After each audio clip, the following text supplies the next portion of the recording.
Hello everyone, कैसे हैं आप लोग? So this video is specifically for September 25 CA finalist. You people have already appeared for exams and now waiting for results.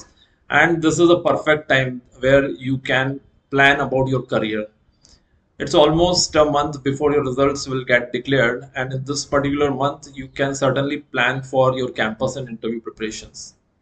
How you can plan, what all things you can do, definitely we will discuss out everything in this particular series. There will be different parts to this particular series, and today we'll be talking about the part 1 is talking about ICI campus placement program. As you know that the first opportunity that someone gets is in the form of ICI campus placement program.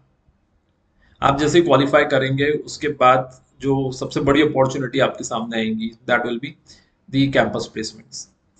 So first of all, we'll talk about that, and definitely उसके जितने भी aspects हैं, like how many companies participate, how many candidates appear, what are the highest packages, what are the interview centers, what is the entire process. इस पूरे process के बारे में हम लोग अभी बात करेंगे.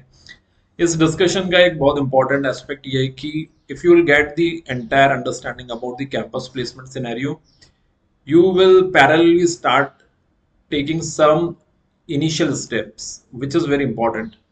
कई चीज़ें ऐसी होती है जब हम कैंपस में बैठते हैं जिसके लिए लॉन्ग प्रिपरेशंस रिक्वायर्ड होती है, और उन प्रिपरेशंस की इनिशियल स्टेप्स आज से आप लेना स्टार्ट कर सकते हैं.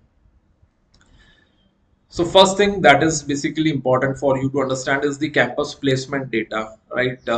You know that every year the institute, every attempt, the institute allows the candidates who are recently qualified. For example, immediately after last May 25 attempt, after a month the campus got started, right? अगर आप past data देखते हैं from May 22 to November 24, you can see the number of people who have got qualified and then those who have registered for the campus. So around 75 to 80% students campus में register होते हैं. For example, if you'll see May 24, 20,000 students got qualified and around 15,000 registered for the campus. करीब करीब यही data होता है, और इसमें से जितने स्टूडेंट्स ने जॉब एक्सेप्ट करा है that is ranging variedly. But overall अगर हम परसेंटेज की बात करें तो 24%, 32%, 24%, 42% इस रेंज में प्लेसमेंट्स होते हैं depending on the how many companies do participate.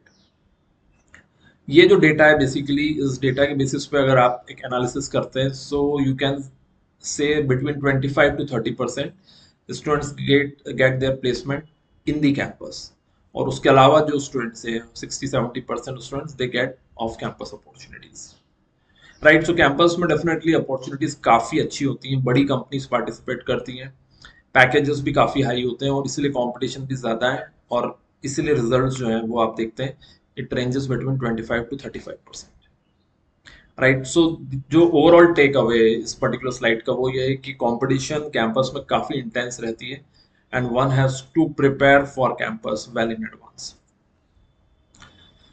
Second point की अगर हम बात करते हैं that is CTC, which is definitely one thing that is you definitely wanted to understand is the average CTC. Average CTC का trend अगर आप देखते हो तो May 22 के बाद से सडनली एकदम स्पाइक आया है, एंड 9 लाख से suddenly gone up to 12.3 lakhs, right?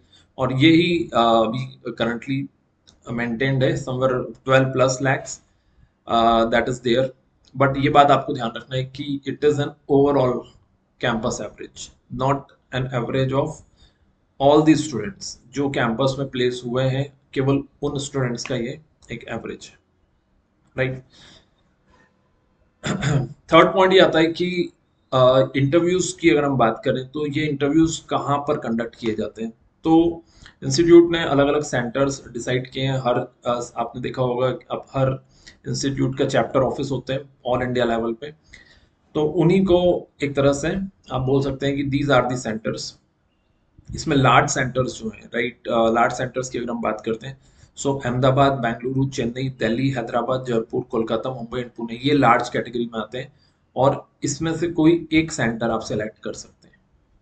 जो भी सेंटर आप सेलेक्ट करोगे आपको उस सेंटर पे जाना रहेगा, और वहाँ पर जितनी भी कंपनीज पार्टिसिपेट कर रही हैं उनमें से कुछ कंपनीज में आपके पास कैंपस में बैठने का मौका मिलेगा, राइट। तो ये लार्ज सेंटर्स की लिस्ट है। लार्ज सेंटर्स के इंटरव्यूज होने के बाद आपके पास स्मॉल सेंटर में बैठने की अपॉर्चुनिटी रहती है। जो स्टूडेंट लार्ज सेंटर में सिलेक्ट नहीं हो पाते हैं, फिर उनके पास अपॉर्चुनिटी आती है कि वो स्मॉल सेंटर्स में अपीयर करें। स्मॉल सेंटर्स की लिस्ट ये है, and there are definitely lot of centres which are there. इसमें से भी आप एक पर्टिकुलर सेंटर सिलेक्ट कर सकते हैं। तो लार्ज सेंटर में से एक सेंटर लिया आपने, उसमें इंटरव्यूज दिए हैं। इन केस अगर उसमें सिलेक्शन नहीं हो पाता है तो नेक्स्ट अपॉर्चुनिटी आपको स्मॉल सेंटर में मिलती है। इसके बाद क्वेश्चन ये आता है कि how many companies participate in each centre, right. जो हमने सेंटर्स की बात करी है, तो वहां पर कितनी कंपनीज या ओवरऑल टोटल कितनी कंपनीज पार्टिसिपेट करती हैं। तो अगर आप देखते हैं तो सबसे ज्यादा जो कंपनीज पार्टिसिपेट करती है वो मुंबई सेंटर में करती है in the large category. May 25 में अगर आप देखते हो तो 41 companies have participated in Mumbai, Delhi 30, Bengaluru 31, Chennai 20 and like that. So इनमें से आपको कोई एक सेंटर सेलेक्ट करना होता है, और ये जो सेंटर सिलेक्शन का डिसीजन है, this decision is a very very crucial decision. आप बोलोगे कि नहीं ये तो बहुत इजी डिसीजन है, जहां पर सबसे ज्यादा कंपनीज आती है वहां पर हम उस सेंटर को सिलेक्ट कर लेंगे। नहीं, ऐसा नहीं करना है आपको। ये डिपेंड करता है आपके नंबर ऑफ अटेम्प्ट्स कितने हैं, आपकी आर्टिकलशिप कहाँ से हुई है, आपका डोमेन, प्रेफर्ड डोमेन कौन सा है, और आपके मार्क्स कितने हैं। इन सभी चीज़ों को बेसिकली एनालाइज करके आपको सेंटर सेलेक्ट करना चाहिए। और ये एक डेफिनेटली बहुत बड़ा डिसीजन होता है, क्योंकि उसी के बेसिस पे फिर आपको कंपनी शॉर्टलिस्ट करती है। इसी तरह से स्मॉल सेंटर की बात करें तो स्मॉल सेंटर्स में Noida, Thane, Visakhapatnam, Coimbatore, Indore, Ernakulam, like that. So these are the centres. इनमें से भी कोई एक सेंटर आप सिलेक्ट कर सकते हैं। अब क्वेश्चन ये आता है कि हम जब इन सेंटर्स को सिलेक्ट करते हैं तो इनमें जब कंपनीज पार्टिसिपेट करती है उनका सीटीसी ऑफर करने का क्राइटेरिया क्या होता है। सो सीटीसी ऑफर होती है सबसे ज्यादा जो सबसे पहले जो कंपनीज पार्टिसिपेट करती है, यानी कि day zero. Day zero means जिस दिन कैंपस स्टार्ट होता है उस दिन companies minimum 17 to 20 lakhs per annum offer करती है। उसके बाद डे वन 12 to 14 lakhs, ये मिनिमम सीटीसी, इतना सीटीसी कम से कम इन कंपनीज को ऑफर करना होता है। और इसके आगे क्राइटेरियाज हैं, और ये जो बेसिकली क्राइटेरियाज हैं ये लार्ज सेंटर कैटेगरी के लिए। इसी तरह से स्मॉल सेंटर्स का क्राइटेरिया होता है। स्मॉल सेंटर्स में 9 lakhs per annum minimum they have to offer, and then there are new centres, उनका क्राइटेरिया 7.2 lakhs पर एनम होता है। So this is a broad understanding about the process, right? अभी इसमें जैसे मैंने आपको बताया कि ये पर्टिकुलर कैंपस हर अटेम्प्ट के बाद ऑर्गेनाइज होते हैं। नॉर्मली जब आपके रिजल्ट्स आते हैं उन रिजल्ट्स के 1 महीने बाद नॉर्मली कैंपस स्टार्ट हो जाते हैं। सो किसी भी स्टूडेंट्स के पास रिजल्ट्स के बाद करीब करीब 25 to 30 डेज होते हैं, जिस टाइम पर वो पूरे कैंपस की तैयारी कर सकते हैं। वो टाइम नॉर्मली सफिशिएंट होता है तैयारी करने के लिए, लेकिन फिर भी कई स्टूडेंट्स होते हैं जिनको आर्टिकलशिप कंप्लीट करे को बहुत टाइम हो चुका होता है, या फिर कोई पर्टिकुलर ग्रुप है जो उन्होंने बहुत पहले क्लियर कर लिया होता है। तो उसके लिए रिविजन्स में one has to should spend some time, and that's why we believe that you should start your campus preparations at an early stage. Selection process की अगर हम बात करते हैं तो पहला जो क्राइटेरिया होता है दैट इज रेज्यूमे शॉर्टलिस्टिंग। आपका रेज्यूमे शॉर्टलिस्ट किया जाता है। रेज्यूमे शॉर्टलिस्टिंग का अगेन क्राइटेरिया जैसे मैंने बताया, नंबर ऑफ अटेम्प्ट्स, मार्क्स, ये सबसे बड़े क्राइटेरिया होते हैं। और उसके अलावा फिर बिग फोर की articleship, and then there are some n number of factors, but primarily these are some of the major factors जिसके बेसिस पे रेज्यूमे शॉर्टलिस्टिंग होती है। देन राउंड्स जो कंडक्ट होते हैं उसमें सबसे पहले रिटर्न टेस्ट, राइट। एक टेस्ट होता है, ये असेसमेंट टेस्ट, ये ऑनलाइन भी हो सकता है। इसमें एप्टीट्यूड, रीजनिंग, इंग्लिश या सब्जेक्ट से रिलेटेड टेस्ट या क्वेश्चंस कवर किए जाते हैं। राउंड टू की अगर बात करें तो ग्रुप डिस्कशंस। ग्रुप डिस्कशंस सारी कंपनीज नहीं करवाती हैं, लेकिन फिर भी हम लोग देखते हैं हर बार करीब करीब 50%, 40 to 50% कंपनीज जीडीज कंडक्ट कराती हैं, तो one has to be ready for that. And then there are interviews, right? Technical interview, personal interviews, and final round. So ये पूरा एक प्रोसेस है that one has to follow. So केवल और केवल टेक्निकल प्रिपरेशन से काम नहीं चलेगा. One has to be good in assessment test, GDs, communication skills, resume building, explaining articleship, and behavioral questions. We do conduct a lot of batches, and since 2017, we have almost helped 3,000 plus students who are got their job in campus through our training programs. And we believe that we have conducted these trainings quite successfully, quite satisfactory.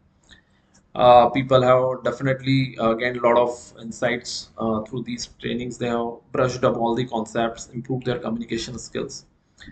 And for September 25 students also, we have started giving them this particular program, right? So you can definitely visit our website for the details that what kind of preparations you can do from now onwards.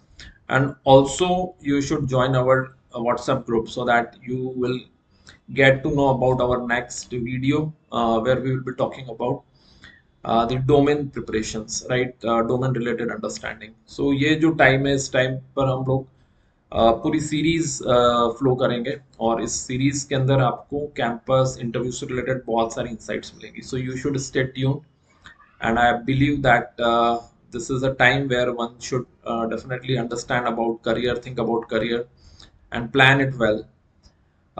So once again, I thank you for watching this video till end, and I wish you all the best for your final results.